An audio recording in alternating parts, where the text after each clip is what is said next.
Okay. So, dear participants, I welcome you all in this day 4 of AICT Atal FDP on design thinking for next generation AI solutions. So, you all are aware of the um, latest technologies, latest concepts that we have discussed so far. And in the continuation, we are honored to have Dr. Sonal Atre, Associate Professor in Department of Design, IIT Roorkee, uh, to talk upon empathy in AI and related fields. I request the session coordinator of this session to introduce the speaker formally so that we can start with the session.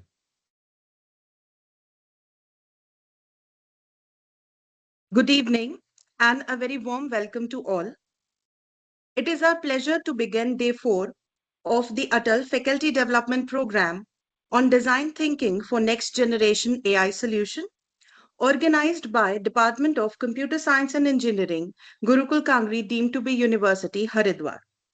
Over the past few days, we have explored various dimensions of how design thinking can transform engineering education, innovation practices, and AI driven problem solving. Today's session continued this journey by focusing on how human centered design principles can meaningfully guide the creation of impactful AI solutions. To enrich our understanding, we are honored to welcome our distinguished speaker for the day, Dr. Sonal Atreya, a respected expert in the field. Dr. Sonal is an assistant professor in the Department of Architecture and Planning in the Indian Institute of Technology, Roorkee. She holds a PhD and a Masters of Design from IIT Delhi and a Bachelor's of Architecture from the School of Planning and Architecture, New Delhi. With extensive experience in design research, agronomics, and human centered designs, Dr. Atreya's works explore areas such as biomechanics, accessibility, product design, and user experience in spatial contexts. She has published widely in reputed journals, including Elsewhere and Springer, and her research has received recognition such as the PhD Research Innovation Award from IIT Delhi. Before joining IIT Roorkee, she served as a faculty and department coordinator at the State University of Performing and Visual Arts, Haryana. At IIT Roorkee, she also leads initiatives in industrial designs, architecture education, and multidisciplinary research. We look forward for an insightful and an engaging discussion with ma'am. And Dr. Sonal, thank you so much for joining us today. And we humbly request you to please start your session. Thank you so much, ma'am. Um, First of all, thank you very much for your kind, uh, uh, welcome and for having me here. I'm thankful to Professor Bhardwaj and his team. Also, I'm very happy to see that Gurukul Kangri University is organizing this FDP in design thinking, which is really required in today's time, and not just in design, but design thinking is being utilized in many areas. So today I will be covering. I'll first share my screen, and I will be covering. Uh, Now, probably the audience here is from varied backgrounds. So I will be talking more from the perspective of design, industrial design, product design, and we will see some of the uh, applications and how we can create better AI models uh, by understanding the user needs, and why we need to understand user needs. That also we will cover. So before I uh, come to the main part of the lecture, I want to share this particular slide with you all. And this is to understand basically what is empathy. So I'm pretty sure that in the previous 3 days, you may have covered uh, quite a lot on empathy, but I just want to uh, bring another perspective here. So Uh, so this is a traditional British train carriage door. So it is not really used anymore, and we'll see why that is so. Because the empathy aspect is missing. So let's see that how this particular door used to operate. So whenever the train would stop at the station, so then this on the right side, you can see this blue instruction panel, which would come up, which would say that in order to open the door, you have to first put your hand outside the window. So lower the window, put your hand outside the window, open the door, unlock the door from outside, then step outside. Before that, you close the window, step outside, and then close the door. So, okay, I want to just ask one thing. If my mouse is visible, if my pointer is visible. Yes, ma'am. Okay, Visible, thank you. visible. Thank you. Thank you. So you can see that how this person is trying to get out of the train. Now imagine a situation that we are in a foreign country, or we don't understand the language, or we can't read these particular instructions. And then, we will feel sort of trapped that how do we get off this train, because there is no lock, nothing in sight. So, of course, at that time, this is a model which is not used anymore. But at that time, it was designed to take care of certain accidents that may happen. Like, for example, a child may open the door and fall out of the moving train, or an elderly person. But there are many better ways to, solve those problems. But this particular design, of course, is not in use because of how the empathy factor they found that is missing in this particular design. So now this is a view of a small town or a village where a truck uh, has reached to provide them with water. Now, because this village or town does not really have a water supply, and there are many towns and villages in our country which lack access to clean and safe drinking water. And this particular project is initiated to deliver clean water using trucks equipped with water tanks.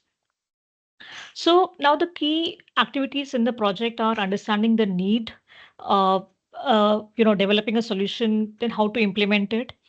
But how do we empathize? So first is that we identify the key stakeholders, which are the residents, first of all, for whom this whole project has been initiated. Then we have local community leaders who have a major say in these kind of activities. Water delivery truck drivers, they are a major component, because if they are not driving, then the water cannot be delivered. Project organizers who are actually sitting down and planning the whole project, and healthcare workers, because when it comes to water, it's directly related to our health. That how can we maintain hygiene and other aspects so that uh, this particular project doesn't fail and we benefit from it. So when we are empathizing with the users, so you may have, you may already be aware that there are several ways in which we empathize with the residents. So, one way is the user interviews, wherein we conduct in depth interviews to understand their daily struggles. In this particular case, with water collection and usage. So, we may ask a question like, how far do you travel to collect water? Or what challenges do you face in accessing clean water? Or we may ask that how does the lack of clean water affect your daily life and health? To understand that what is their daily life like and what challenges they are facing. So apart from asking them questions, we will also be observing, because uh, in design field, sometimes, actually most of the times, the user or uh, the person with from whom we are trying to get information, because we're wanting to improve their life in some way, most of the times it is seen that they are unable to provide us with the whole picture. So they may miss out on details which are very important otherwise for the designer. So for that purpose, we also observe. So we observe when they are going about their daily business. So we will not interfere in their process, but we will just observe as a bystander that how are they interacting with water sources, or what is the daily routine like, and we will note their physical and emotional strain which they go through while collecting the water. So this is a very simple graph which has says, thinks, feels, and does. So we fill this particular graph. So this section, this quadrant is says. So this is what the user is saying. So this is one aspect of it. But the other aspect is what is he thinking? So something he's thinking which cannot probably he cannot put in words, but we have to sort of gauge to understand that what is he thinking. So for example, I'll explain this with a little bit of an example that, for example, the user, we're trying to empathize with them because we are not in this situation. Okay, so we also have to understand that most of the times the designer is not in their shoes. The designer is sitting comfortably in a city in their office, and they have to empathize with a group of people, with whom they have never interacted or they don't understand their problems. So it becomes very important that this empathy map is filled, very well to be really able to feel, you know, or you can say to be in their shoes. So now, for example, if we ask the user for their problems, so they may say that we need clean water for drinking and cooking. Or they may say that our children fall sick often because of dirty water, which we get from the creek. But when it comes to thinking, so they may be thinking that, I wish there was an easier way to get clean water. I don't have to walk miles to get dirty water. Or they may be thinking that I'm worried about the health of my family. Uh, in the feeling quadrant, they may be feeling frustrated due to long hours that they are spending in collecting water, or they are probably also anxious about the quality of the water that is available to them. And does is that what are they doing to get this water or fetch this water? So they are walking long distances to fetch water, and they are using contaminated water, most probably for daily needs. So this gives us a good picture, and we are able to then understand the challenges that they are facing because we are not facing those challenges. And this allows us to come up with better solutions for them. So I will not go too much in depth into this, but when I mentioned in the previous slide about the stakeholders, so it's very important to understand all these aspects from the uh, point of view of all the stakeholders. So, but yes, this chart is very important when it comes to empathy mapping. Now I will show you another example where empathy, uh, has really brought a brilliant solution. So in India, uh, or I think this is the world data, that every year millions of low birth weight or premature babies die from hypothermia. So hypothermia is when it's very cold and they are not able to generate body heat, of course, and the external sources like clothes, etc., are not able to provide them with enough warmth.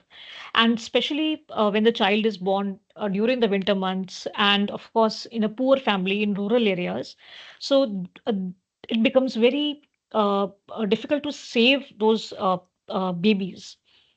And of course, incubators are used in big hospitals, in tertiary hospitals, but they require electricity, which may be missing in the villages. They need maintenance, they need trained staff. And of course, rural areas don't really have when these incubators, they cannot afford to have these incubators. So there was this particular course which was taught at Stanford University in 2007. It was designed for extreme affordability. And here a team of students were given this project that, you go and solve this problem, understand the problem. So one of the students in the team was an Indian, an Indian student. Now, so when they came to India, they utilized the design thinking strategy. They empathized with all the stakeholders which were involved. They understood that what are the challenges of the healthcare workers, that they cannot be completely blamed for all these deaths. Like 3 million babies die within a day or two of being born. So then they started looking at low cost solutions, that how can they provide something which is sustainable, something which will not need electricity and can sustain these children. So they came up with this Embrace Infant Warmer. So this is basically a heating unit. This is a warm pack, and this is baby carrier. And this warm pack, once it heats up, it is inserted in this baby wrap, and the baby, you can see in this image, the baby then lies on top of this warm pack. So it keeps the baby warm, and this lasts for many hours. The warmth sustains for many hours, and it requires little charge to heat up. And also there are alternate ways in which it can be heated, like using hot water and other things, if power or electricity is not available. So examples like these, of course, these are all tangible products that I'm showing you.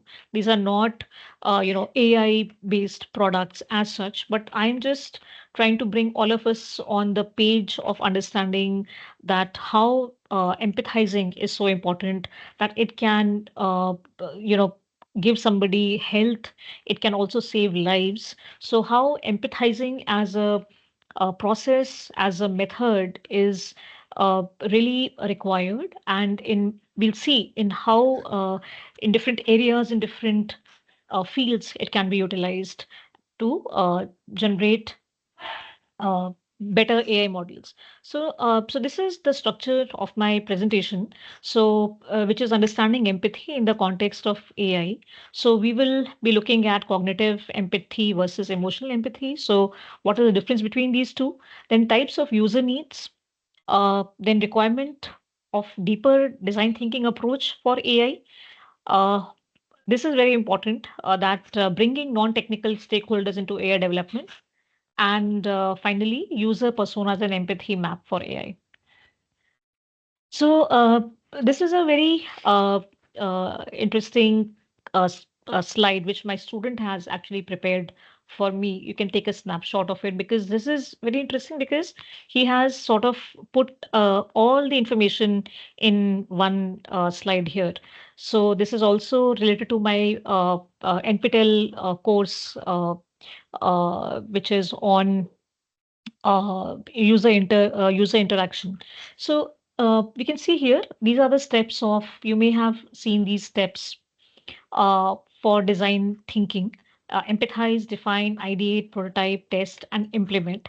And here under each of these heads, so all the methods are mentioned here. So for empathizing, user stories, role plays, interviews, observational skills, need and problem assessment. Similarly, when you define the problem, what all steps are there? For ideation, what all steps are there, and so on. So we'll not be going into all of them, but I thought I'll share this slide in case anyone wants to see. Uh, uh, s- uh, um, I think somebody clicked somewhere. Okay, I lost my slide for a second. Okay, so this is a very comprehensive slide, so I thought I'll share with you all, in case you're interested. Okay, so just quickly about some of the definitions of empathy. That empathy in design is a human-centered approach that involves understanding users' needs, feelings, and motivations to create better solutions. And the skills that are strengthened by empathy are, negotiation, collaboration, creativity, feeling safe, emotional connect, and identifying needs. And this is the first phase of a design thinking process. And like I said, since we may not be the user, or we may not be going through the challenges that we are designing for, so it's always good to keep our biases on the side. Designers need to keep their assumptions and biases on the side, uh, and then see the problem through the eyes of the actual user. Okay, so uh, now coming to understanding user needs. So I'm sorry, somebody's mic is on. It's a bit distracting. Yeah, thank you. So now understanding needs is essential, because of course, if we don't know the needs of the user, how will we design for them, right? So we need to see their uh, activities, and uh, for those particular specific user groups and their needs. So this is just an example that, of a bike or a two-wheeler. So in Western countries, we can see that generally these bikes or two-wheelers are more for recreation. So they are like sports activities, or for long drives, or fun activities. And you can see on the right here that in India and other Asian countries, we, apart from, other recreational uses, we also put these bikes for actual use, purposeful use, like, carrying goods, transferring children, or like for example, our local dhobi uses it to carry the clothes. Sometimes we'll see people carrying these heavy metal pipes also. A lot of ways in which the bikes are used. So what we are designing in the West may not be directly applicable in our context. So the context becomes very important, that who is it that we are designing for. So now coming to the cognitive empathy. So I initially mentioned cognitive and emotional empathy. So Google Maps is a brilliant example of cognitive empathy in AI. So this, which means that the system understands what the user is trying to achieve in that particular moment. So when someone is driving, for example, if I am driving, my goal is not to read a lot of text, because my purpose is to reach my destination. And my goal is not to analyze the options as well. I don't want to be given five different routes and choose your best route. I just want, take me from point A to point B safely. That is generally the requirement. So Google Maps, they show cognitive empathy by recognizing this particular context, and they simplify everything else. So it will give us only the next instruction. It will just say after 200 meters, turn right. So it will not give all the instructions at the same time, that take right, then take left, then go straight. So it will just, it knows that since we are traveling, we cannot hold all the information in our head. So as we will reach that particular point, then we will be directed. Also, we have the option that it speaks, so the user doesn't have to read. It can be tedious. One can meet with an accident if they're trying to read. Also, it enlarges key elements, so the roads and other things. It shows with the color change that where we have reached in the direction, and also how much distance is remaining. And it removes any distractions that may be there, because we don't need those while driving. So, but understand here that it is a very logical uh, application. It is telling us the direction to reach from A to B very logically. It is not feeling our emotion. So it is correctly understanding our cognitive state and what we need at that particular moment. So this understanding, of course, I mean, Google Maps also fails certain times. We have seen some videos and other things. So, but keeping those, you know, very extreme examples apart, uh, this trust that we develop on Google Maps, because if you're taking a very, standard inland travel, if you're doing, so it reduces the cognitive load on the user and builds the trust in the particular application. Now, emotional empathy. So, uh, emotional empathy is understanding the task, uh, and the user's emotional state.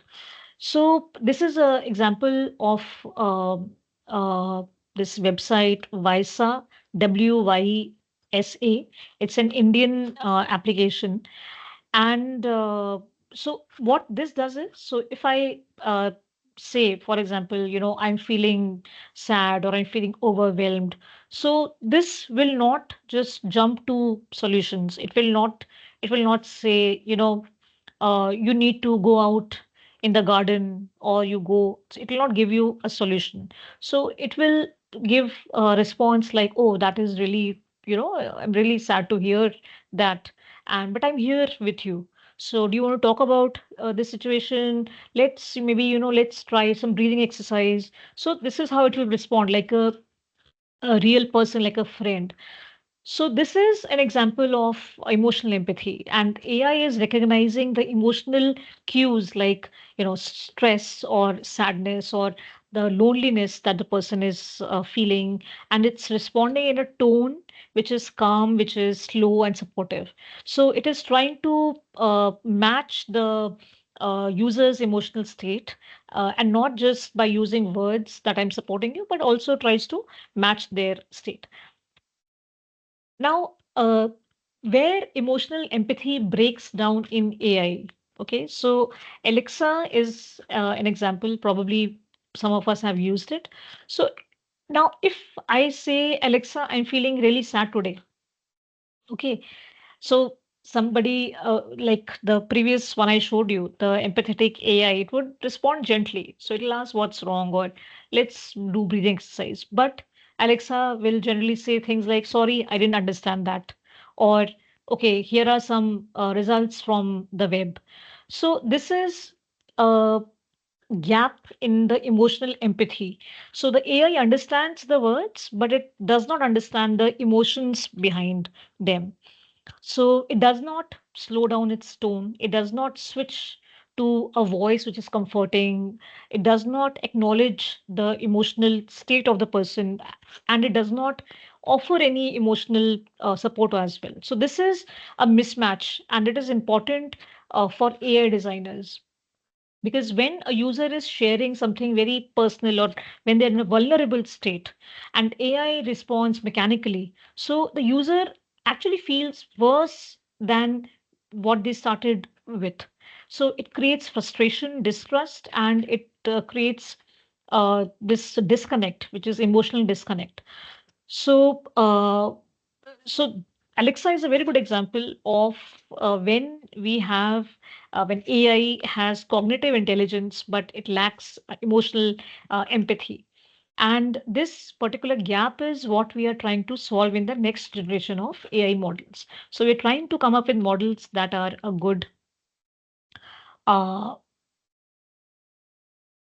a good match. Okay, so now, so like I had shown earlier, the example where there was a bike. So different user groups have different use case scenarios. So we'll also see what are use case scenarios, and users' goals are often quite different from what we might guess them to be. So, uh, like I said, like we are not in a situation. So we may think that this is the goal of the user. This is probably what they want, but the goal of the user may be very different. So, for example, if we take any food delivery app, so one might assume that the user just wants the food delivered to them very quickly, like in 30 minutes. But the user's requirement may be healthy food. Maybe they want protein-rich foods to be recommended, and they want some restaurant which is only serving these healthy foods or healthy smoothies. Okay, so now coming to the understanding the user needs. So we have to, these are some of the points that are important to understand, that what are the user goals. Like I said, that the goal may be different from what we are assuming to be. And it's very important for entrepreneurs, for businesses, for manufacturers to understand that the user goals may be very different from what they are assuming them to be. And it is a make or a break situation, because if I am putting a lot of money, time to design something which is not catering to the needs of the user, it is not fulfilling their goals, then of course my product will fail. So there are like thousands, hundreds and thousands of applications that come up every day, and hundreds and thousands of them fail every day. Okay, the reason being that they are not the user is not able to connect with them. The goal is not being met. There is some kind of a gap somewhere. So we need to understand the user goals. How can we identify them? So we understand that we need the goals, but how do we know what are the goals? How do we know that they are real goals rather than tasks they are forced to do by poorly designed tools or business processes? Are the user goals same for all users? Do they change over time? Are we designing an efficient system that will allow them to be highly productive in their work? So these are some of the questions which allow the designer to understand the user needs. So we need to ask these questions, and the answer of these questions will uh, help them come up with better solutions. So now let's see some of the user needs. So they are functional, emotional, social, contextual, and accessibility based needs are there. Generally, if we see, mostly people focus on the functional needs because, of course, functional needs are important. A product has to function and an app has to function. That is utmost important. But there are other needs which, if they are not combined, then the product is not perceived as a very successful product in the eyes of the user. So let's see a few examples. So now again, Zomato. So functional need is what the user wants to do. Okay, now the how this particular app or any like Swiggy or other apps, how do they help out? So they help in finding the food options quickly. So there are search bars. We can uh, type in burger, pizza, or whatever. There are filters also. So if I don't want to eat non-veg, I'm vegetarian, so I can just select vegetarian. It will shut off the non-veg options. Next is how convenient it is to order. I just tap, my address is already saved. It's in my cart. I go and check out. Then time and delivery accuracy. So it shows me the real time delivery status. It shows me estimated delivery time, and I can also live track the or the map at where has my delivery person reached. And also payment convenience. I can pay by UPI, card, COD, pay later. So many ways are there. And reliability. So I know that my order has been confirmed. I know that my delivery partner is assigned. And if something goes wrong, then refund and replacement facility can also be used. So this is a very functional need. I am hungry and I want to order something. I know I can rely on this. So you know it's done, it's sorted. Now emotional need is how the user wants to feel. So um so now Spotify is one example of this emotional need. uh, so basically, if I'm in a certain mood, I maybe, Spotify, for particularly Spotify also offers a text based AI playlist builder. So in there, if I type in a mood like, you know, study focus or relaxed weekend or something like that, then AI generates a playlist that matches with that emotional vibe. And also, if I am at home and I'm listening to a certain type of music, then Spotify assumes that I want, for example, listen to calm music. So it will understand that I want to listen to something which is calm and peaceful, and it will start recommending me playlists that will have that kind of music. And if you listen to sad songs, so it will start playing sad songs. So now Spotify, this particular application doesn't feel emotion, because we're not like talking to it directly or sharing our feelings with it, but it recognizes the emotional pattern in our behavior. So it notices our pattern, that what song are we playing on repeat, what songs are we skipping, or are we shifting the entire style of the music. And uh, then it fills the gaps, that this is for comfort, this is for stress relief, this is for motivation, and so on. And this is the emotional empathy in AI, so which predicts the user's mood and adjusting the experience to support that particular emotional state that the user is in. So this is a very good example of the emotional needs. Then we have social needs. So how the user wants to be seen. Now, you know, Instagram is one such example where people uh, mainly are there for social interactions. And so social need also includes that how does a person want to be perceived by others. And for that reason we will see people taking pictures or putting pictures like of food or of vacation. देखो uh, so ultimately any kind of donation and all these are disallowable expense. इसका कोई tax benefit नहीं है. so uh, GST भी नहीं वो लगाते हैं इसमें. okay. So so this is not about the inner emotions that they are feeling in their private space, but it is the identity that they want to project socially, that how they want people to perceive them. Okay, so I'll quickly go move forward. I have a lot of slides, and I just saw 37 minutes are over. And before this, contextual needs. So, what the environment demands. So, if I'm running late, I have to go to my office and I have to reach quickly, and I'm driving during peak traffic, then I will not care about the beautiful route. Because I'm stressed, I have a certain deadline. I will not take this beautiful route. I will take a very boring route because it will take me very quickly to my office. So the environment is demanding a faster route.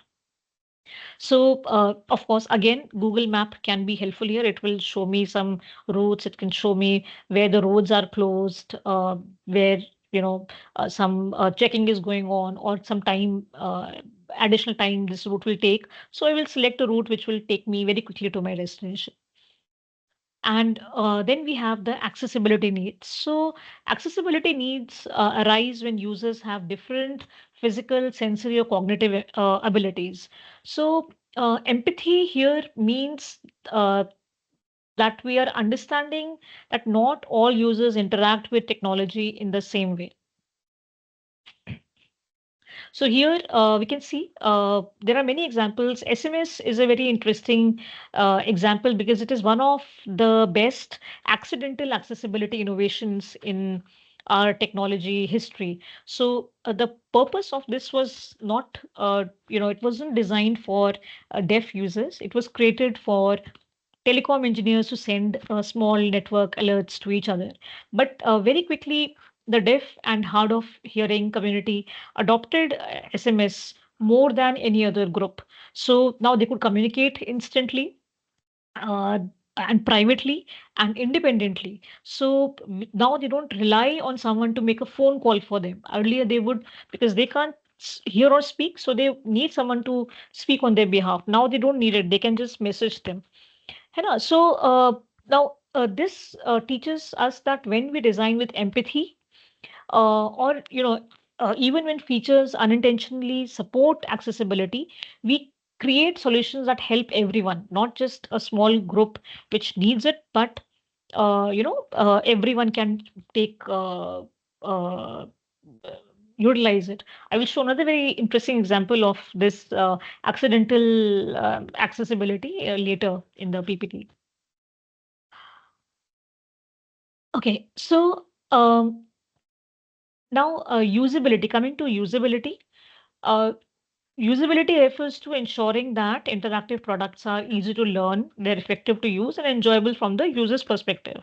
So these are some of the very key pointers when it comes to usability. So it needs to be effective, efficient, safe, utilitarian. It should have a learnability aspect and memorability aspect. So I'll show with the help of examples. Okay, I can skip this slide. I'll directly come to effectiveness. So effectiveness means that the task is done correctly so that there is no confusion, no mistakes, and just no wandering around looking for a solution. So whenever we are in doubt, let's Google, because Google is something which we know that it will give us an effective solution. So there are many other examples. I'm just giving simple examples so one can relate.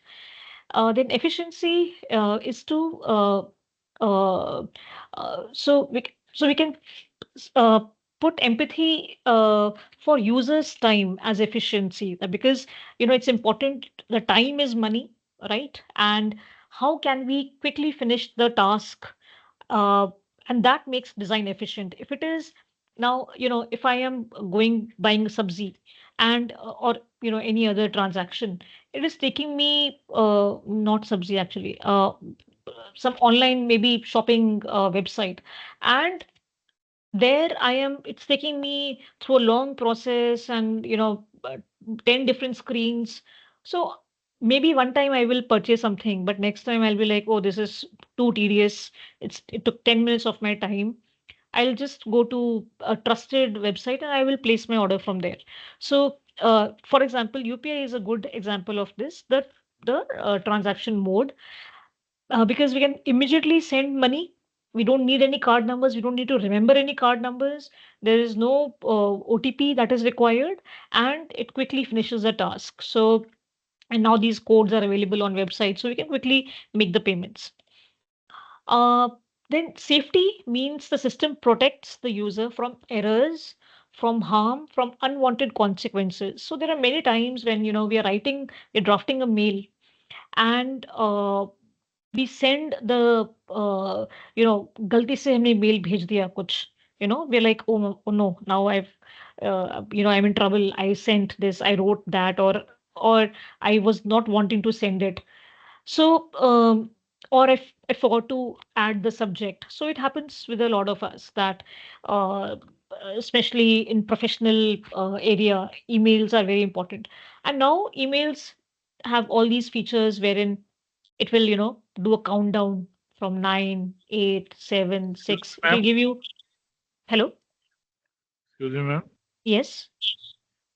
This feature of WhatsApp that delete for everyone Huh. also gives a bad impression to other person that I have deleted something which Hmm. was wrong.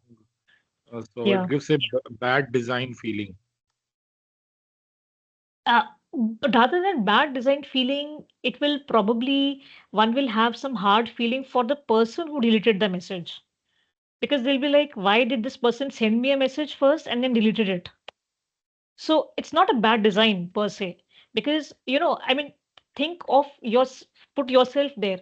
You wanted to share, say, for example, a photo of a puppy that you saw, but by mistake you shared the photo of a child in your home. You don't want to share that child's photo. Okay. So what do you do now? The photo is gone, and you don't know how somebody will use that photo, for example, right? So delete, this particular feature is helping you or protecting you from making some mistake. Of course, the person who's receiving on the other end, that person may feel offended that why did this guy remove this photo? Yeah, because we are curious, we want to know kya tha, what could they have shared which they have deleted. So it's not a So bad design. a bad feeling maybe it will generate. Huh. it's a bad feeling, but it's a good feeling for the person who has deleted it.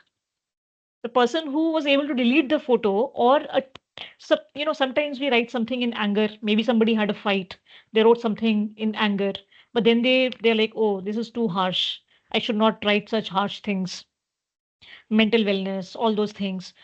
So how do they take it back if they can't keep apologizing? The other person may already have read, and they're like, okay, now we're not talking anymore. So this is, for one person it may be a bad feeling, for the other person it is a life saving feature, I would say. You know. And so this is just one example. Also, like, the other one here, that which tells us when the payment is complete, so we don't end up making another payment, or we don't have to check whether the money was deducted from our uh, uh, okay, or money deducted from our account. So, all of those things. So I was giving the example of the email earlier. So the subject is missing. It reminds us. You want to send without a subject, so that, sometimes we are too preoccupied. So so these systems are designed to protect the user from errors, from harm, and consequences that they don't probably want. So so it's both, but like the person can feel bad also, and the person can feel good also, because they're safe from the harm. So it's this perspective. Um, Having good utility.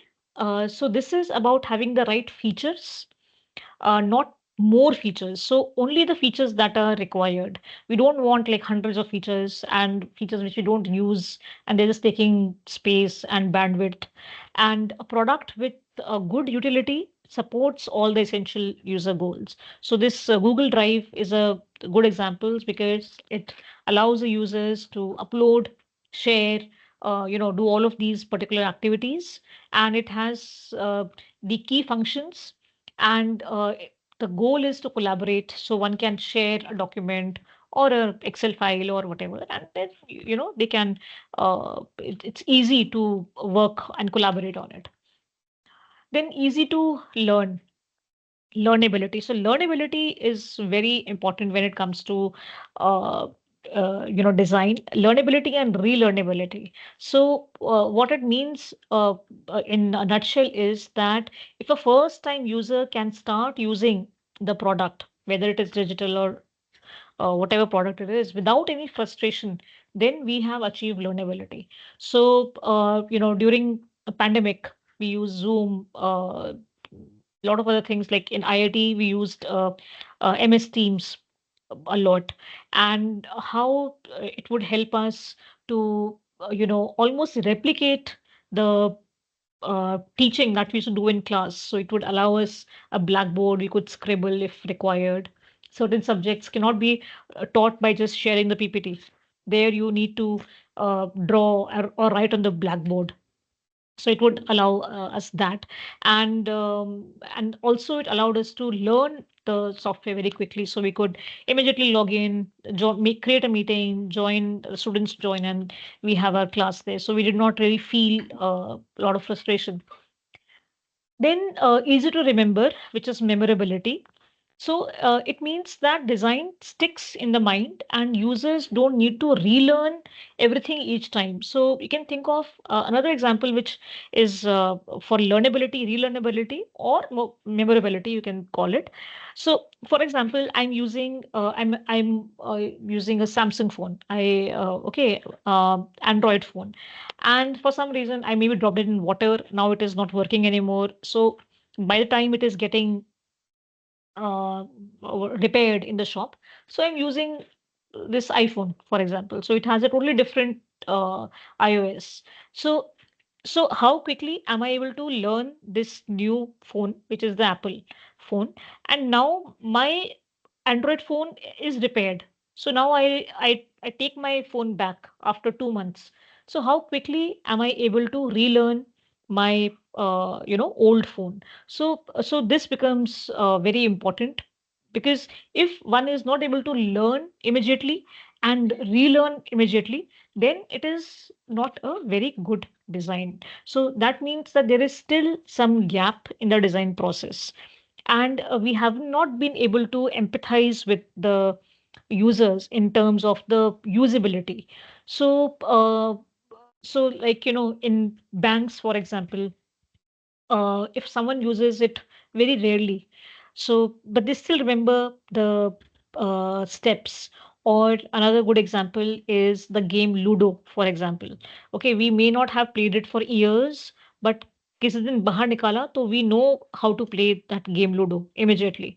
So and then there are some games जिसके लिए we have to read a lot of instructions कि ये करना है फिर ये करना है. So this is a good example of learnability. So effectiveness, efficiency, safety, utility, learnability, and memorability.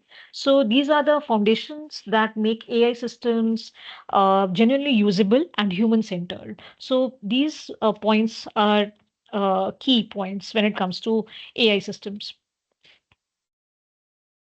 Okay, I will just skip this because time is running out.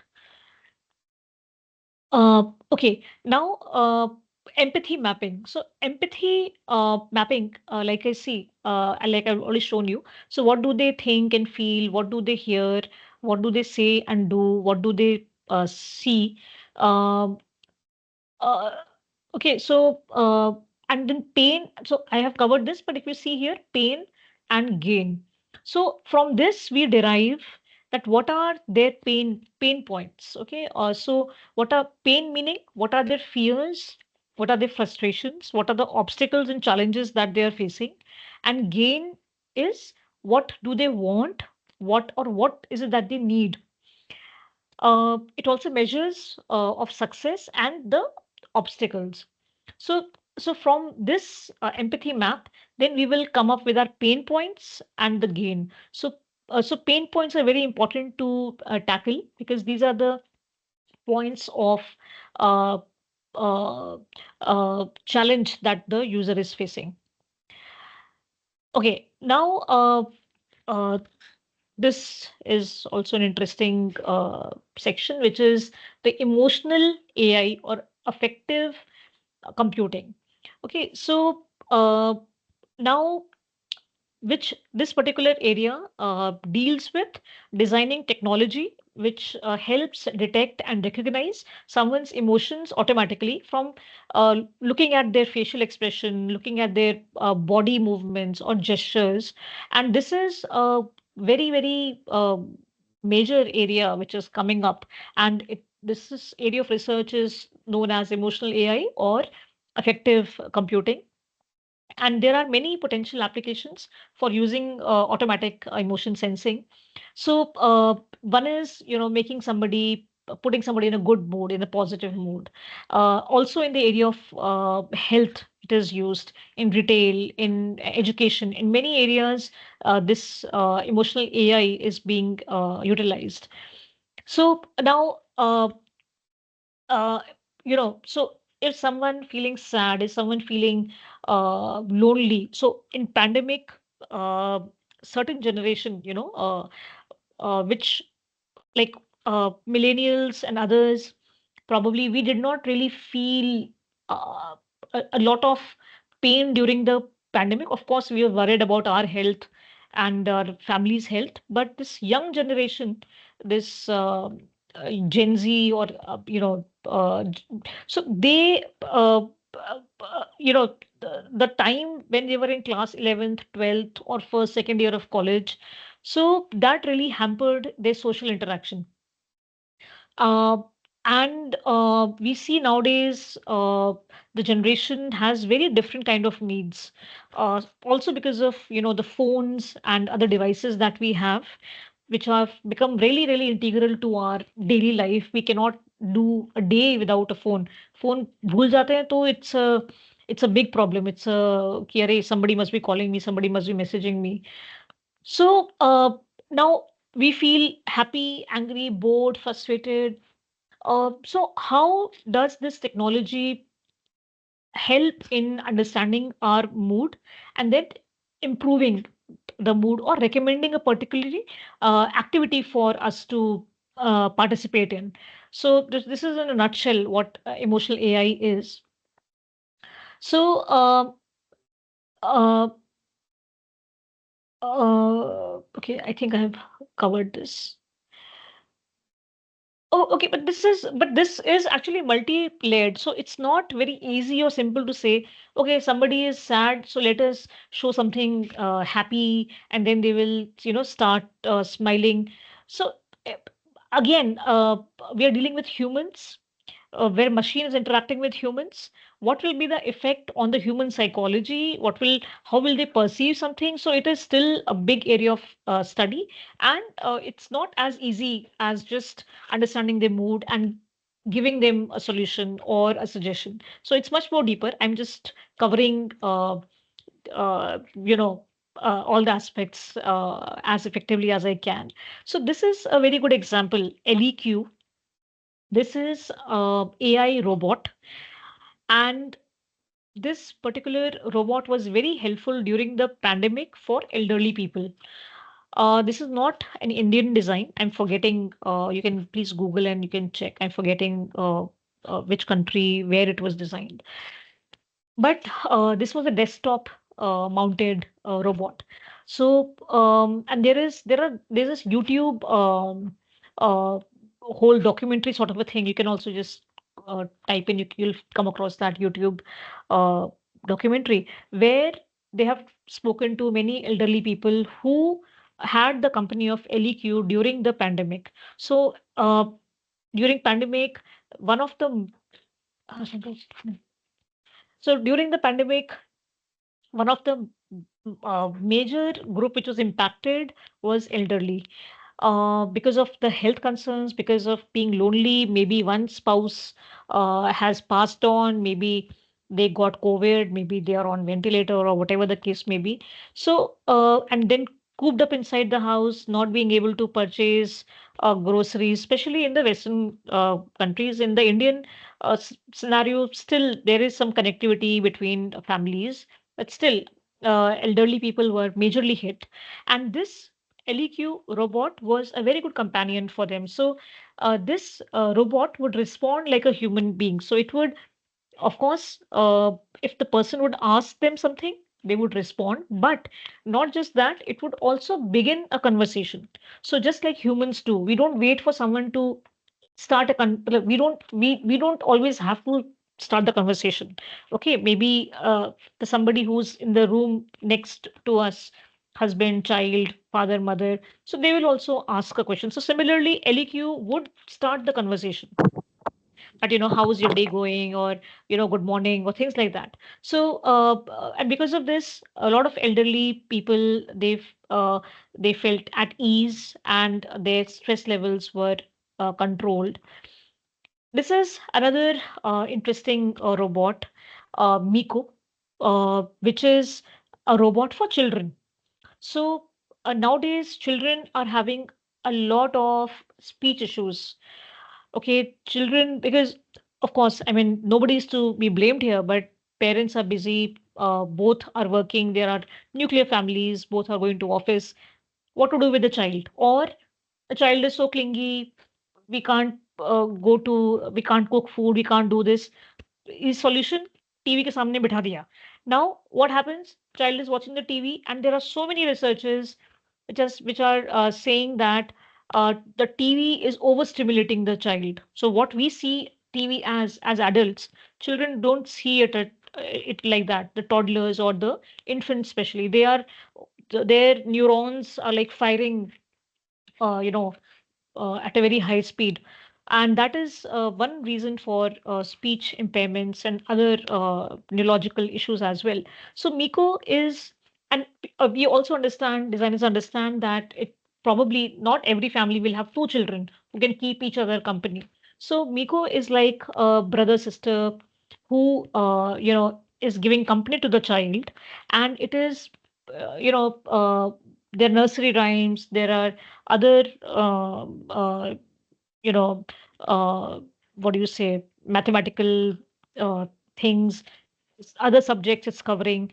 The screen has some expressions, so the child is also getting some feedback. Okay, so it understands the child's development phases. It understands when the child is responding. It knows that where the child has reached the developmental phase, and it helps the child accelerate learning and also increase their intelligence. Uh, and emotional design is also uh, helping us with apps that help people reflect on their emotions, moods, and feelings. So there are these applications where you can track your mood wherever you are. Also, this Hello Pet is a very interesting application where you can get a virtual pet. So this pet runs on your phone ka screen, and you have to feed it at certain times. It'll ping you. You have to feed it. You feed it, then it'll be happy. If you don't feed it, it'll be sad. So even people who cannot afford to have a pet at home, so it's a small pet on their phone screen. So, and then Moody Monsters, this is another one for children, because children sometimes don't know what they're feeling, or are they agitated, are they unhappy. So this is a very interactive way in which children can understand what kind of feeling they're having, and then they can understand it and then modify their behavior accordingly. Uh, Now this is just a few examples to show that how this minimalistic portfolio. This is by Mikiya Kobayashi, a designer, and this site at how cognitively peaceful it is.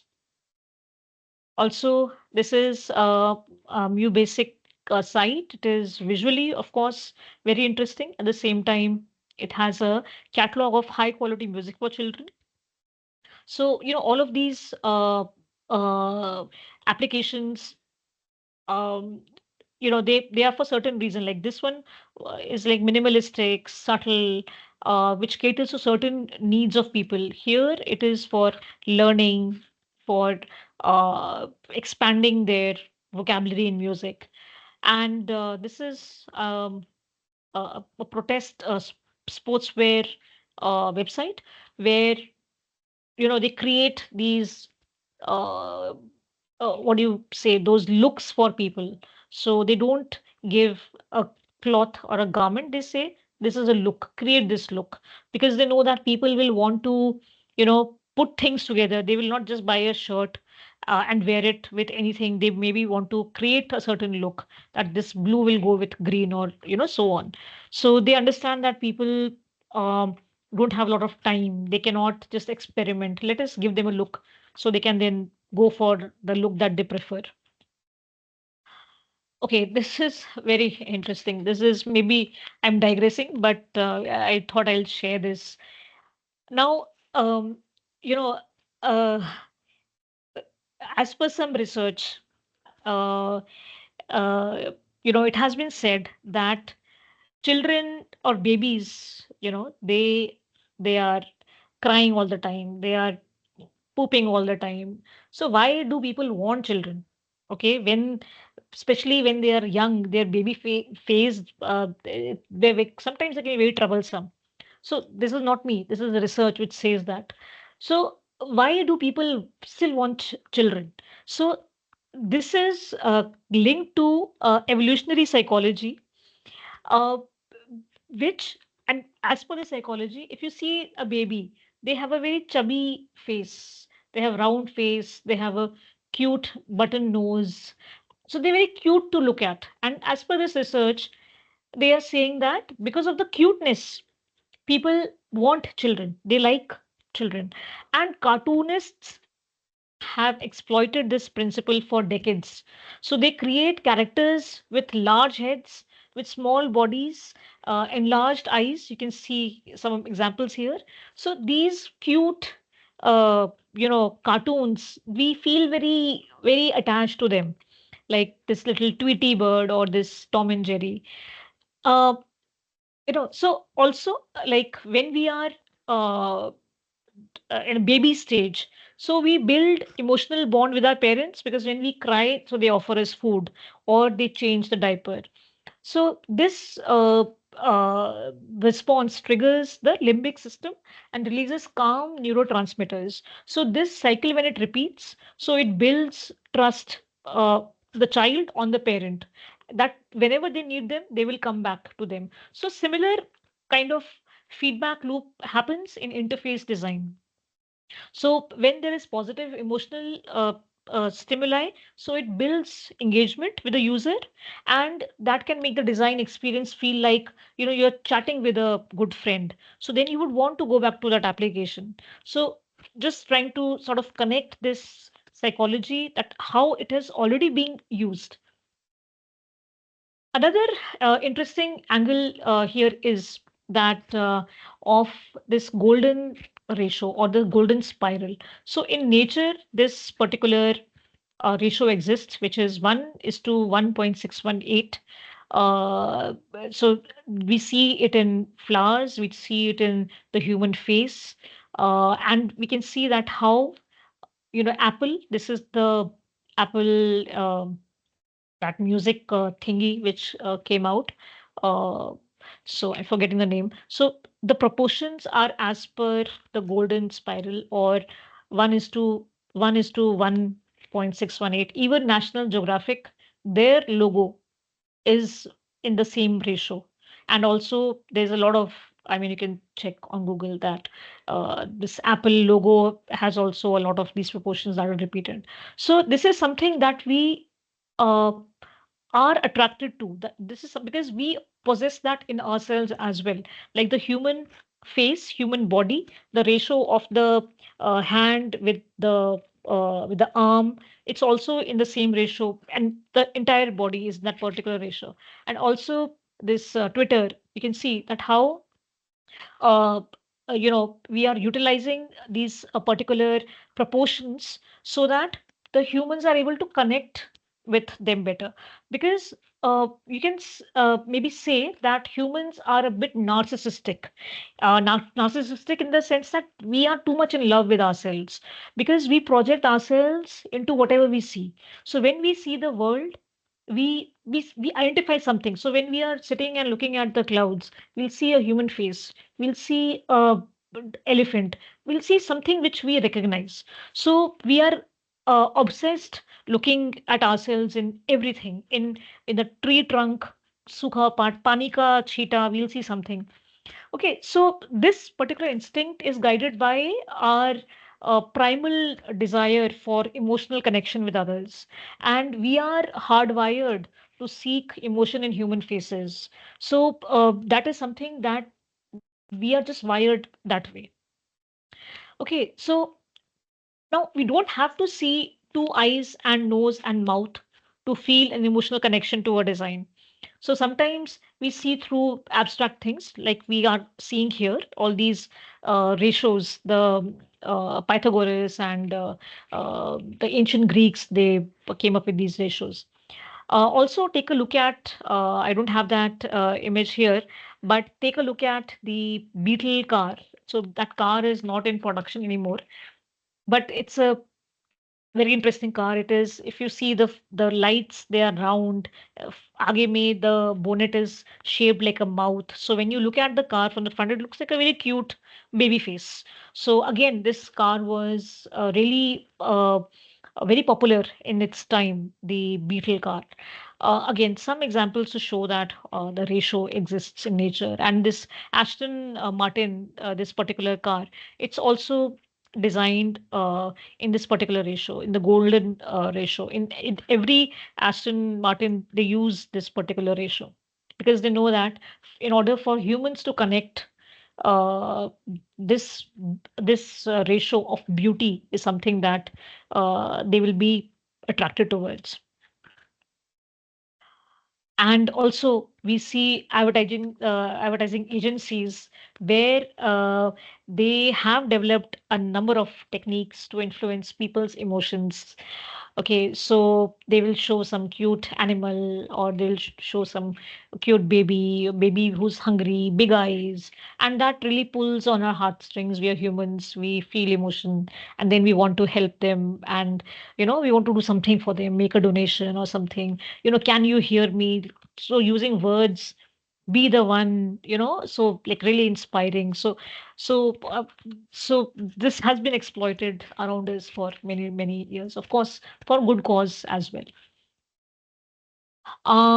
Now, inclusivity. So, bringing non-technical stakeholders. So now we saw some examples, and uh, uh, like for example, if we see an ATM, somebody who's educated, somebody who can read Hindi, English, can press buttons. For them, it's very simple. ATM guy, card dala, we get the money. Okay. Somebody who is uh, not well versed with a certain language, or those buttons, or the process, that person is lost. And many times, I don't know if you have, but in ATM we will find somebody who will say, please thoda sa dekh lo, paisa nahi aa raha, atak gaya hai, things like that, because they don't know how to sort it out. So when it comes to design, true inclusivity is when we bring the non-technical stakeholders into the design process. So if we bring all the city people in the design process, we will go in one direction only, and we will think that we are probably empathizing, but we are not in true sense. So unless we bring the non-technical stakeholders who can tell us the actual challenges that are on the ground, then only we will have achieved inclusivity. So now two techniques that are commonly used uh, are personas and scenarios. So these are often used together, and they complement each other, and they bring realistic detail, which also allows developer to explore the user's current activity, and future use of new products, and any future vision of the new technologies. So we'll just take a look at these two techniques. So personas are fictitious characters. Okay, so they are not existing; they don't exist, but they are a fictitious character, and these are essentially a description of a typical user of the product which we are developing. And designer can focus, and for which they can design the products. So they don't describe people, but they are realistic and not idealized. Realistic, but not real. So realistic, but they are fictitious. This is the character. Like we see in a movie, there is a police character. So they are sort of they're playing a persona. They are acting like a policeman, but actually they are not. So something like that. I'll show you with some examples. Okay. So we'll understand this through the examples better. So, like this is one sheet which has, I don't know if you can read it, it's a little blurry. So this is one persona which has been created, which shows the frustrations of the user, the skills of the user, goals and needs, the biography, the name. The name can also be fictitious. Name also doesn't have to be a real name. And the personality, what percentage of this and that they have in them. So the advantage of persona is that they can provide a user-centered perspective in the design and development stage. And some advantages are user empathy. So we empathize with that person. User focus helps in decision making. Uh, it helps us keep the design consistent, and it also allows us to identify the problem, because now there's a persona, so they will be the pain point will be there, which will tell us the frustration of the user. So there are four different types of personas. Goal directed, so it focuses on, what does my typical user want to do with my product. So it's very clear. The objective of a goal directed persona is to examine the process and workflow that the user would prefer to utilize to achieve their goal. So what is their goal? Are they achieving it or not? Okay, then the role-based persona is also goal-directed, but it also focuses on the behavior of the person. So they, of course, for behavior, they need data. So they need qualitative data and quantitative sources. And here, mm, uh, this particular persona focuses on the user's role in the organization. So, um, so uh, so for example, uh, where will the particular product be used? What's this role's purpose if when we have a role-based persona? So, and what functions are being served by this role? Then we have engaging personas. So they can have both goal and role directed personas together. And so they make more, you can say, well-rounded personality of a persona. And okay, we'll see some of the examples. And fictitious personas. I actually need to hurry up. I have 49, 59, uh, like 30 odd slides to show. So just to show visually that persona defines who the story is about. It's a main character basically. And so, for example, if we are designing, I'll just explain with the help of an example. But if we are designing a mobile app for somebody who is into fitness, okay, so who is a 30-year-old, who's a professional, work long hours, wants to maintain a healthy lifestyle, okay, cycling, weightlifting, etc., etc. So then the scenario in this particular case will be, so this is the persona which I just mentioned. The scenario in this case will be that one day this guy decides to download our fitness app to help with their fitness journey. So he wants an app that can track the workouts. It can provide some exercise routine, some nutrition tips. So they're looking for something which is user-friendly interface that fits into the busy lifestyle because they are a professional person, okay, and provides motivation also because they can lose motivation very easily. So right, and when it comes to the goal, which is the third part here, so we can identify the goals. So for example, track the workout because this person uh, wants to track the workout because they want to easily log into the workout, what exercise, arms, legs, this, that, intensity, duration, all of those things they can select. Second goal could be that they want to want a routine for the exercise that, so Monday, Tuesday, Wednesday, what am I doing? Right. Uh, and then the third maybe can be the nutrition I mentioned earlier. So they want some tips for nutrition. So they understand that just working out is not enough. I need, fuel for my body as well. So now it wants some tips, some meal plans. How can I, quickly put something healthy together and things like that. And finally, of course, when it comes to workout, we understand that motivation is a big factor because every year during New Year, people buy a gym membership, but then after a month they drop out. So motivation is important. That the app will keep the user motivated, engaged, and they can, track their goal, track their progress. Maybe a reminder can be sent to the user so that they are encouraged, or maybe there is some group so that they feel that they have a buddy who is working out with them. So now you see that how that persona was created and how I thought of the scenario that they will be doing this, and then what are the goals that they are seeking. So this is an important these three things are very important and they go hand in hand. So some other examples of personas. So now you can see persona photo, and now this photo is also telling us that this person probably is somebody who likes to be out in the nature. Okay, so the scenario is, yeah, so wants to pursue mountaineering as a career.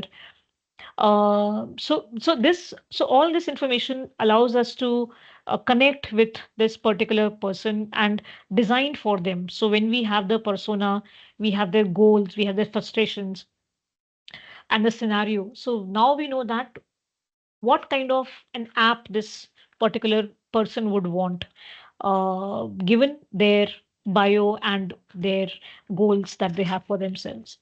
So now a good persona is one that supports the kind of reasoning that says what would the user do in this situation with the product, and how would the user respond if the product behave this way. So this is some of the brainstorming that the design team has to do, and this is where the persona becomes very important.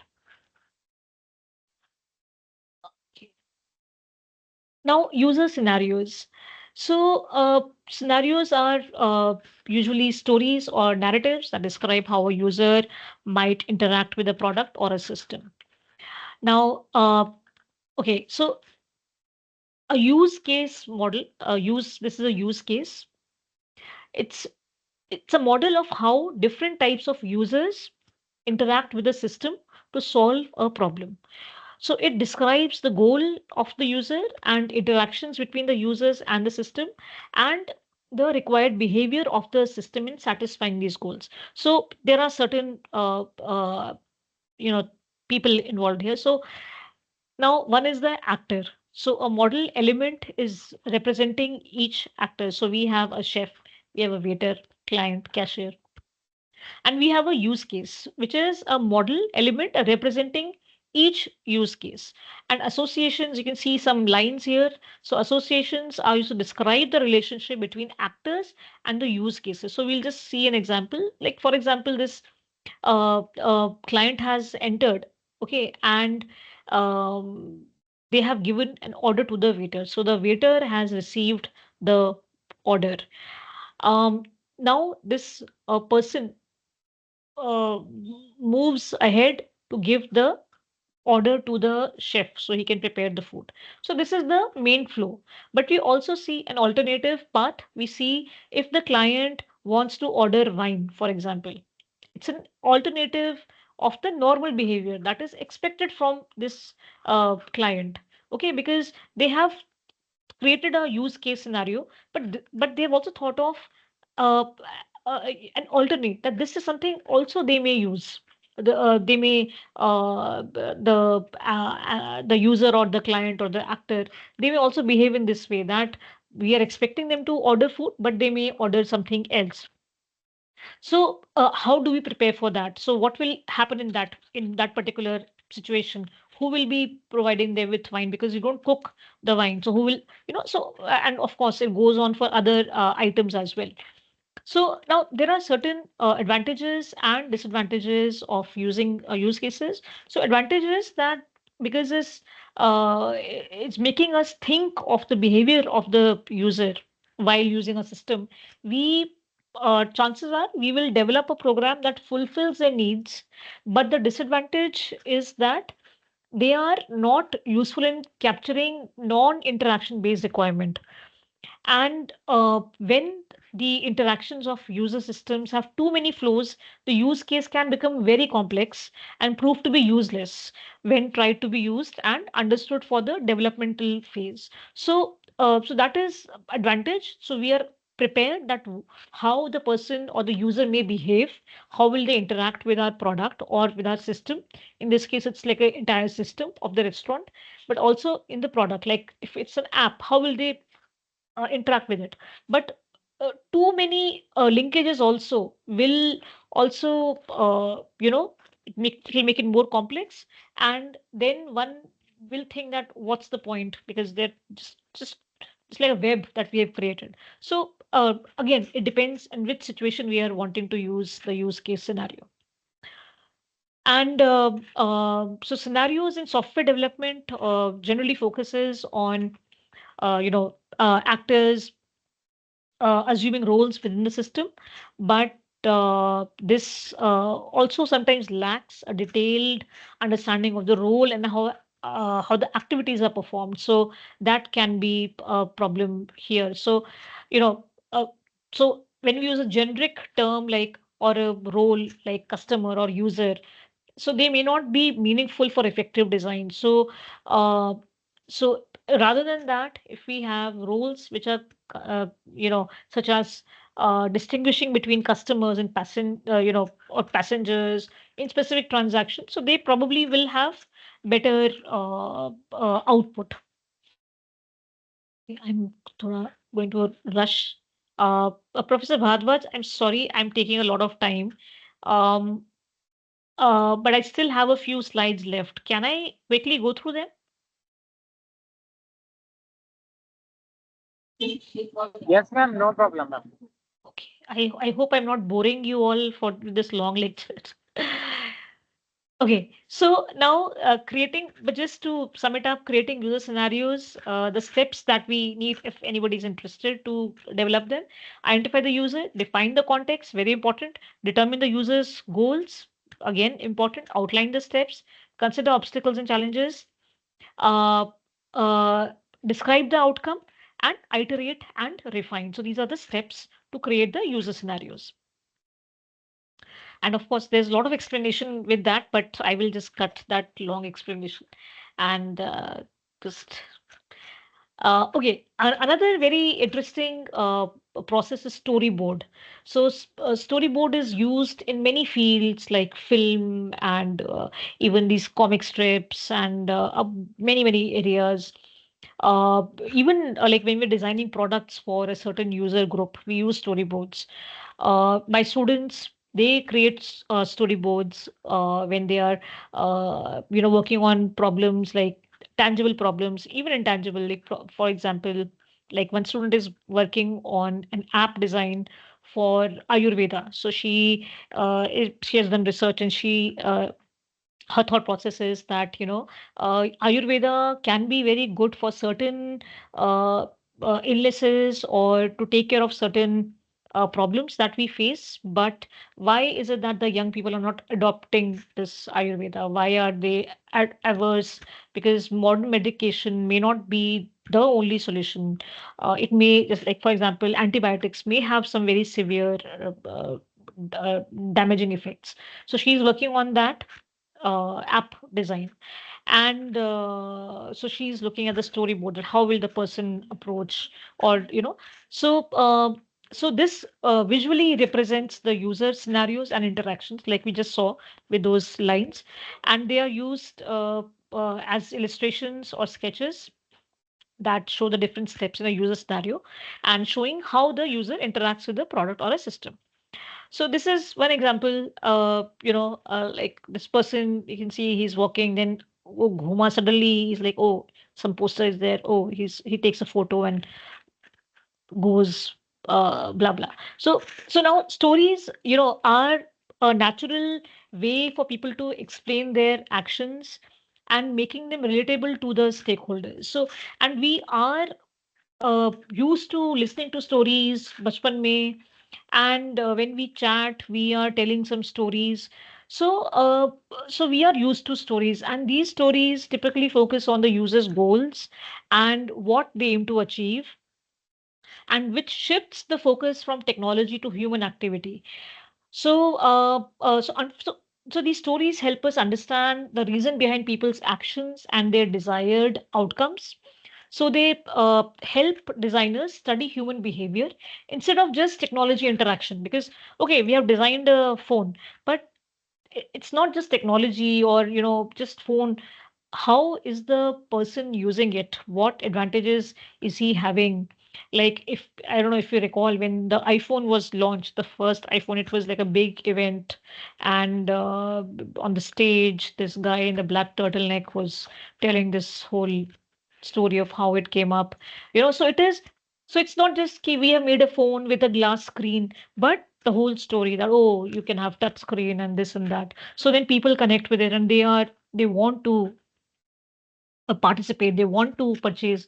And of course, Apple, I mean, that's another topic for another discussion, that how Apple is like, has marketed itself in such a way that everybody wants an Apple phone, because it's not about the product actually, it's about the class, sophistication, and so how they have marketed their product. I mean, we have now touchscreens Each and every phone has a touch screen. Even a 5,000 rupee phone has a touch screen. But why is Apple phone 1,50,000, 1,30,000? My student just purchased a 1,30,000 iPhone Pro. And I mean, I'm not somebody who will go for these expensive gadgets because I don't really have time to use them, to be honest. But the point is that but what puts Apple on that pedestal that everybody wants it. Everybody wants to be a part of this iPhone gang. So anyway, so coming back to this particular storyboarding, so we can analyze the behavior of the stakeholders, and what are the key elements which are there in this particular activity. So again, this is another example, and we can also show some feelings and emotions. You can, the body. So it conveys visually, it conveys, and it speaks more powerfully than just words. So they add extra layer of meaning, and high level stakeholders or people outside of design team will process information presented this way much more easily, because they most of the people who will be using our products, or for whom the designer is creating products, they are general people. They are not from design background. They don't really understand. So they all connect with feelings and emotions. And this is exactly what storyboarding does, that the emotional engagement is enhanced here. So, personas, journeys also do that. And the other important thing is memorability. So I mentioned earlier also how memorability is so important. So storyboards, they let us understand the flow and problems at a glance. Quickly, next. I will go, I think I will go next. It is already 7:30. So it's just a slide to show how to create a storyboard. And this is a case study of a typical hospital bed. I just wanted to quickly show this. I will actually skip through it. So this particular case study is important because this highlights the need for applied human-computer interaction, research and awareness of HCI issues throughout the life cycle of interactive devices in healthcare. So, okay, I'll just skip this. It's not important. Okay, so now in this particular case study, uh, there were three control panels with so they had put these duplicates, and the users they identified were nurse, attendant, patient, and we can see that these are some of the patterns of usage by the nurse, attendant, and patient. That how they are, what features are they using. So then certain problems were identified, like, for example, the LED affordance here is not the purchasing power, but it is what it conveys, the visually, like, for example, the chair affords that one can sit on it. Okay, so affordance here is in a design language means that what visually what is it conveying, that how it should be used. So it was the LED light was giving a very false affordance. So when it was not charged, it was showing that it was charged and things like that.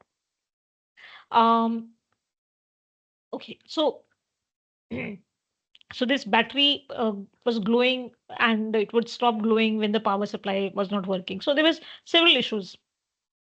There was some confusion because when they would, when they would unlock the uh, knee button, the backrest button would also unlock, which would, be very unsafe. So then they redesigned this particular bit, how the tilting button was placed so that one could see the positions of the tilt, and it's not just written text in the way of text. Okay, now I have very few slides left, so I will. So anyway, so they came up with a better bed design. Also, uh, you know, uh, coming up with designs like bed to wheelchair convertible. So we are always thinking about patients having a tough time on the bed, if if they had a surgery or some other ailment. This is a bariatric bed for people who are obese, pediatric bed for children, and you can see that the height and everything is as per the anthropometrics here. Okay, this is another very interesting uh, case study. It is by IDEO, which is a design consultancy firm, and they had to design a medical device for nurses. So that was the problem given to them. So, of course, they went through certain stages like initial brief, wherein the team which gave the problem also was under certain assumptions. So they assumed that the device that the nurses will be using. So,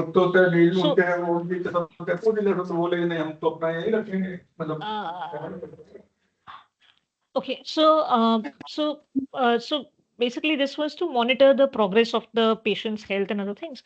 And the team which was giving this problem assumed that it will be a device which will be held in two hands by the nurses, and but when the team came to the hospital, they observed, and they came up with very different design altogether. It was a single one hand held device. Why? Because when the patient was being taken to the surgery, or for operation, so they would want to hold the nurse's hand for support. They felt supported by the touch of the nurse's hand. It's reassuring. Yes, yes, everything will be fine. So the design team observed that the nurse needs to keep one hand free to give that assurance to the patient. So that totally changed the design of the product, and they could only come up with this because of the observation and how they empathized with the user group. Okay, this is also a very interesting case study, which is a Lucky Iron Fish project. It was in Cambodia, done by Christopher Charles. He's an epidemiologist. So he looks at all these health issues and why some health concerns are happening in a particular country or whatever.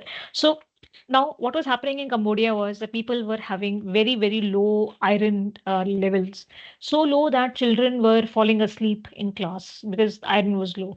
Elderly people or adults, they were not able to uh, like work hard in the field.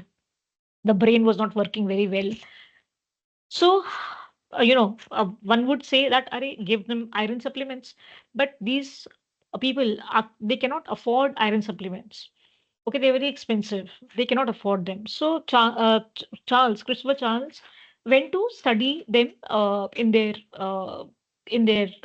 natural habitat, and he found that, and he also did some research. So what he found that if there is a pot of cooking on the stove, if you have the pot made of iron, then the iron will leach into the food, so it can give them the nutrition, right?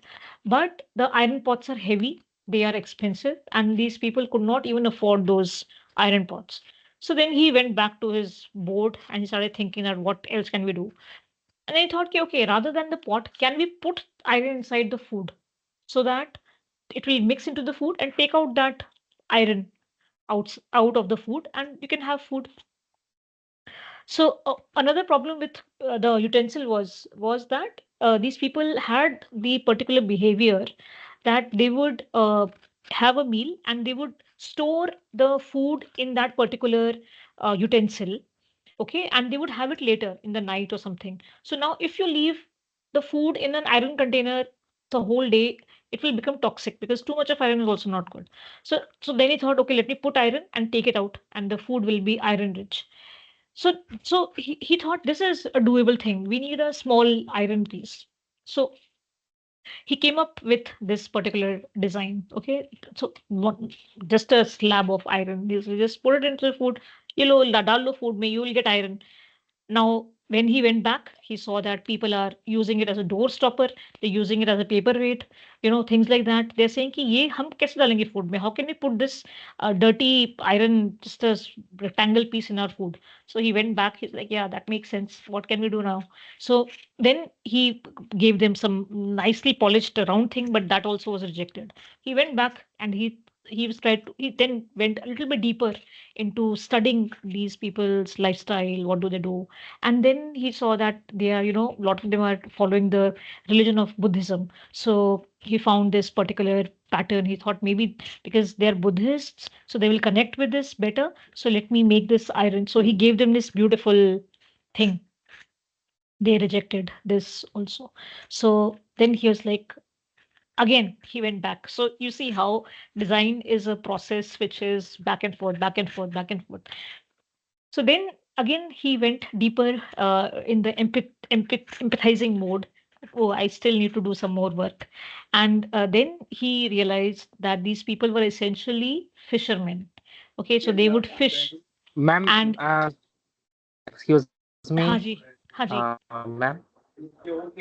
Ma'am, sorry to interrupt. Actually, the another resource person has joined the Oh, session. okay, So can four we just slides. wind up? Four slides are there. I'm just Okay. winding up. Huh. So so then he saw Okay. that they're Okay. fishermen and they like to fish. So he made that iron into the form of fish.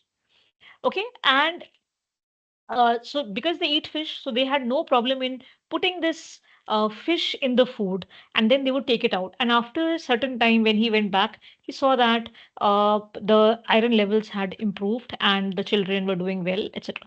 Okay, one another but last case study, which is also very important, which is also to do with accessibility. So this is the peeler. So now this guy Sam Farber, so he was an inventor, and he went. His wife was cooking something for him with a peeler, traditional peeler like this, and she had arthritis, and she was, harming her hands. She would like hurting her hands. So that gave him an idea that how can I design a better peeler for my wife? So he designed a peeler with a rubber handle, etc. And I will just quickly show you the different iterations that he made. So many iterations he made to come up with the final product. And then it was so successful that people who did not have arthritis also began to use it. Of course, because there is no restriction on using a particular product. And then he had the entire range of kitchen products using the same philosophy, that how can it be more comfortable to hold and grasp. And these are, as a permanent exhibition in MoMA, Museum of Modern Art, since 1994, and they have over 1,000 different products in the line. And this is the last slide. For better design, please, you can also look at the laws of user experience by O'Reilly. And some key points are: good design principles solve real questions. Good design principles are opinionated. Of course, there needs to be an opinion, and good design principles are memorable. So, just some keywords, 3 keywords that we keep in mind when we are designing. So, yeah, with that, I will end my presentation here. I'm sorry for taking too long. Thank you. If there are any questions, you can maybe put them in the chat box or something, and I can get back. I don't know. Because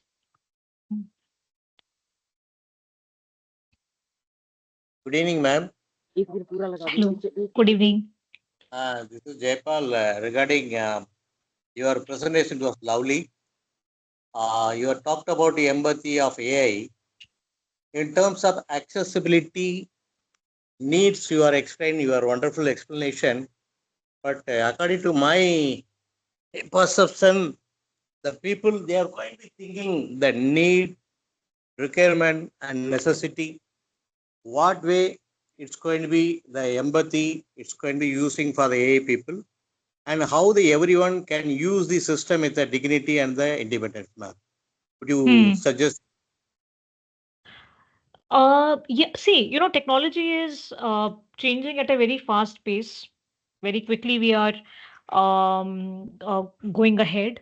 Also, there's a disconnect that is happening between people. You'll see that people don't connect with each other as they used to do. Of course, like a lot of applications and devices are trying to mimic this, this relationship that people have with each other. Like they're trying to make bots which are more human. They're trying to create these robots which act like a friend. So of course, but empathy is the key. I mean, we are evolving, people are evolving, generations are getting, they're very different from the older generation. So the needs are changing, and the needs are changing. Wants is one thing. Want is, I could want many things, but need, which is the basic need, even those needs are changing very, very rapidly. Whatever there was a need 10 years ago, it's not a need anymore. Okay, so I don't know if I'm answering your question. I'm trying to answer quickly, but this was just a little glimpse into how we can empathize. But there are many, many different methods with which we can empathize with the user, because uh, user can. Another thing to remember is that user can only tell us. Uh, we can't also rely 100% on the user for what they need. So we also have to use our understanding, our observation to come up with a wholesome need statement. And there's a whole process where we come up with a defined stage and then need statement. Uh, yeah, but essentially we have to improve our method of empathizing. In terms of dignity, I find, ma'am, in terms of dignity, how the subordinate to and superior level they are going to be using the system of AI. And sorry, can you repeat? In terms of dignity of empathy, Mm. from subordinate to superior, how they are going to be using the system with AI. With dignity, you are saying. Yeah. Dignity and independence, you are going to be talked about the accessibility and the transparency. So in this perspective, how's the subordinate and superior they are going to be using the system with AI? See, I mean, I don't know how you guys conduct research, but there is this ethical practice that we have to follow when it comes to dignity of the user. So we have to go through certain channel. Like here we have a whole cell which is for ethical consideration, ethical practices, and we have to apply and explain our project, and we have to move in a certain manner. Like for example, if I'm dealing with children, if they are my subjects, I have to take consent of the parents. I cannot just start asking children questions. Or if I'm talking to elderly or somebody who's disabled, I will have to ask in a very dignified manner. From subordinate to superior, I'm not really sure what you exactly mean by that. But yeah, with different segments of society, we have to always keep ourselves in check as a researcher, and also dig, but at the same time, we don't have to be intrusive. Thank you, ma'am. Lovely Yeah. explanation. Thank you so much. Have a Thank wonderful you. day, Thank you ma'am. very much. Thank you. You too. Have a nice FDP. I hope you're having fun, and I hope you have in future also you keep enjoying your sessions. Sure, ma'am. Thank you, ma'am. Thank you. Thank you, madam. Thank you. Thank you, everyone, for being so patient. Um, hmm, Professor Bhardwaj, should I leave the meeting?